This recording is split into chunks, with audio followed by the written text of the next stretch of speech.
Hello friends, હું મુંબઈથી પુષ્પા કિશોર ગાલા લાકડિયા ખાર. આ વખતે સર્જનાર મેગેઝિનનો ટૉપિક છે શતરંજ અને મારું આર્ટિકલ છે જીવનરૂપી શતરંજ. જીવનમાં આપણે સમજી નથી શકતા કે કોણ આપણા માટે પ્રાર્થના કરે છે અને કોણ આપણી સાથે શતરંજ ગેમ રમે છે. આમ તો શતરંજ એક ખૂબ જ સરસ રમત છે અને દરેકે એ રમત શીખવી જ જોઈએ, કારણ કે આ રમતમાં મગજની એટલી બધી કસરત થાય છે કે ક્યારેય આપણને ભૂલવાની બીમારી થતી નથી.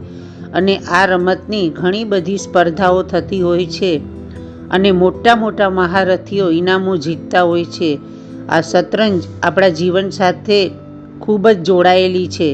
એમાં આવતા દરેક પગલાં ખૂબ જ સંભાળીને રમવું પડતું હોય છે અને બચીને રહેવું પડતું હોય છે, કારણ કે સામેવાળો એની ચાલમાં ક્યાંક ને ક્યાંક આપણને આટામાં લઈ લૂઝર બનાવી દે છે. માટે જીત તરફ વધવા ખૂબ જ સાવચેતી અને ટ્રીકો અપનાવી વિજેતા થઈએ છીએ. એવી જ રીતે જીવનમાં પણ ઘણા બધા દુશ્મનો હોય, ઘણા વિઘ્નો હોય, ઘણા હેતુ પણ હોય, તો બધા સાથે રહી શાંતિથી અને વિચારીને આગળ વધીએ તો જીવનરૂપી શતરંજની નાવ સહેલાઈથી કિનારે પહોંચે છે. માટે જ કહેવાય છે, શતરંજમાંથી શીખો જીવનની રણનીતિ. શતરંજ રમવાથી તણાવ ઓછો થાય છે, યાદશક્તિ વધે છે, જિંદગીના દાવપેચ પણ સમજમાં આવે છે. શતરંજ હોય કે જિંદગી, જીતવા માટે હંમેશા હિંમત રાખવી પડે છે. નાનું દ્રષ્ટાંત. હિંમત કેવી હોવી જોઈએ? એક છોકરાની માં બીમાર હતી. કોઈએ કહ્યું કે ડુંગરની ટોચ પર એક મંદિર છે, ત્યાં દીવો હાથમાં લઈ મૂકી આવ.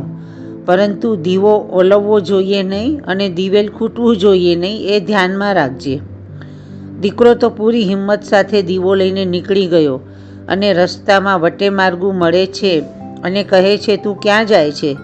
ત્યારે દીકરાએ જવાબ આપ્યો કે મારી માં બીમાર છે, એટલે આ દીવો હું મંદિર મૂકી આવીશ તો એ બરાબર થઈ જશે. ત્યારે વટેમાર્ગુ બોલ્યો, આગળ જોરદાર પવન છે અને દીવો ઓલવાઈ જશે તો? ત્યારે દીકરાએ જવાબ આપ્યો કે હું કાયાને કિલ્લો બનાવી પવનને રોકી દઈશ. પાછો વટેમાર્ગુ બોલ્યો, વચ્ચે નદી આવે છે તો દીવો હાથમાં કેવી રીતે રાખીશ? ત્યારે દીકરાએ જવાબ આપ્યો કે હું દીવો મસ્તક ઉપર રાખી નદી પાર કરી લઈશ. પાછો વટેમાર્ગુ બોલ્યો, રસ્તો લાંબો છે અને દિવેલ ઓછું છે, દિવેલ ખૂટી જશે તો? ત્યારે દીકરાએ જવાબ આપ્યો, હું મારું લોહી દીવામાં પૂરતો રહીશ, પરંતુ દીવો ઓલવવા નહીં દઉં. ત્યારે વટેમાર્ગુ બોલ્યો, દીકરા, હું જ ભગવાન છું, તારી પરીક્ષા લેતો હતો, પરંતુ તારી હિંમત જોઈ પ્રસન્ન થઈ ગયો છું અને તારી પ્રાર્થના સ્વીકારી લીધી છે. તું ઘરે જા, તારી માં સાજી થઈ જશે. સારાંશ. જીવનરૂપી શતરંજમાં કસોટીઓ આવે, પરંતુ હિંમત રાખી આગળ વધીએ તો અવશ્ય જીત મળે છે અને ધીરજ અને કુશળતા સાથે આગળ વધવું જોઈએ. શતરંજમાં રાણી અને જીવનમાં પુરુષની રાણી ખૂબ જ અગત્યની હોય છે. શતરંજમાં રાણીનો રોલ ઘણો મહત્વનો હોય છે અને ઘણી બધી ચાલો ચાલી શકે છે અને રમતમાં આગળ જીત તરફ લઈ જાય છે. અને ઘણીવાર રાણીને હારી જતા ગેમમાં લૂઝર થઈ જઈએ છીએ. એવી જ રીતે કોઈ પણ પુરુષના જીવનમાં તેની રાણી સાથે હોય ત્યારે એને ખૂબ જ સાથ સહકાર મળે છે અને દરેક મુશ્કેલીઓ આસાનીથી પાર પાડે છે અને જીવનમાં જીત અપનાવી ખુશીઓ અપનાવે છે. પરંતુ કોઈ કમનસીબે જ્યારે રાણીનો એટલે કે પત્નીનો સાથ છૂટી જાય છે, એ પુરુષ જીવનની શતરંજમાં હારી જાય છે અને દુઃખી પણ થઈ જાય છે. માટે જીવન હોય કે શતરંજ, રાણીનું હોવું ખૂબ જ જરૂરી છે.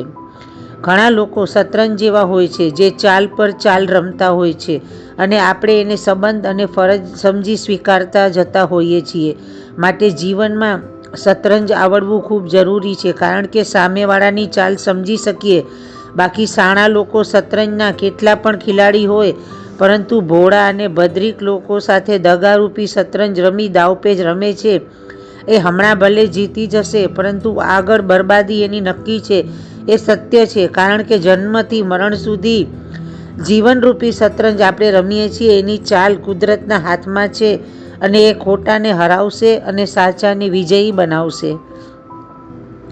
ધીરજ ધરે તે જીતે. આ શતરંજની રમત જેટલી તમે ધીરજ સાથે રમશો એટલા જીત તરફ આગળ વધશો, કારણ કે આમાં ઉતાવળ આપણી આખી રમત બદલી શકે છે. એવી જ રીતે જીવનમાં કોઈ પણ ઉકેલ હોય અને ધીરજ સાથે ઉકેલશું તો તકલીફ દૂર થઈ જશે અને ઉતાવળ કરવા જશું તો મુસીબત વધી જશે. તો શતરંજ શીખવે છે ધીરજ રાખો. શતરંજ જીવનમાં થતી ભૂલો અને એના ગુણો શીખવે છે. આ રમત આપણને શીખવે છે કે ક્યારે લડવું ફાયદાકારક છે અને ક્યારે હાર માની આગળ વધવું શાણપણ છે. આ જીવનમાં પણ લાગુ પડે છે અને આપણે આપણી ભૂલને લીધે રમત હારીએ છીએ ત્યારે ભૂલને શોધવી જોઈએ કે ક્યાં ભૂલ થઈ ગઈ. આ વાત પણ જીવનમાં લાગુ પડે છે. શતરંજના રમતમાં 32 કાળા અને 32 સફેદ ખાના હોય છે અને 16 મોરા એક તરફ સફેદ, 16 મોરા બીજી તરફ કાળા અને સફેદ રાજા સફેદ ખાને, કાળો રાજા કાળા ખાને, 8 કાળા ધોળા પ્યાદા સીધું ડગલું ભરે અને દુશ્મનને મારવા આડું પગલું ભરે. એવી રીતે બધા પોતાની રીતે હાથી, ઘોડા, ઊંટ, વજીર, રાણી, રાજા બધા રમતમાં રમે. પરંતુ આમાં પણ નિયમ છે કે પોતાનાને પોતે ન મારે. તો આપણે પણ જીવનમાં પોતાનાઓ સાથે ક્યારેય રમત રમી છેતરવા નહીં.